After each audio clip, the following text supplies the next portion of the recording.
ఆషాఢం బోనాలపై తెలంగాణ సర్కార్ special focus పెట్టింది. అన్ని శాఖల అధికారులతో ఉన్నత స్థాయి సమీక్ష నిర్వహించిన మంత్రులు పొన్నం, కొండా సురేఖలు బోనాల నిర్వహణ ఏర్పాట్లపై దిశానిర్దేశం చేశారు.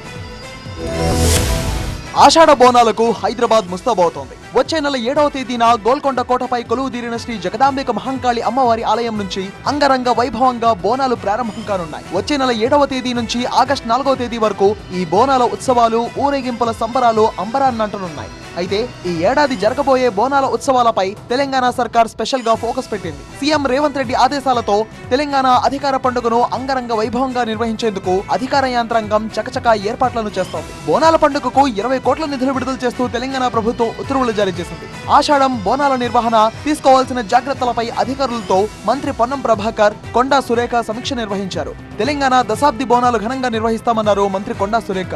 జిల్లాల నుంచి వచ్చే భక్తుల కోసం బస్సు, మెట్రో సౌకర్యం కల్పిస్తామన్నారు. ప్లస్ ఇది దశాబ్ది ఉత్సవాలుగా కూడా నామకరణం చేశాము. తెలంగాణ వచ్చిన తర్వాత 10వసారి బోనాల పండుగ జరుపుకోవడం, ప్లస్ తెలంగాణ ఇచ్చిన కాంగ్రెస్ పార్టీ అధికారంలో ఉండడం. గతంలో కంటే ఆషాఢ బోనాలను చాలా ఘనంగా నిర్వహించాలి అన్న టార్గెట్ పెట్టుకున్న తెలంగాణ సర్కార్ పెద్ద ఎత్తున నిధులను కూడా విడుదల చేసింది.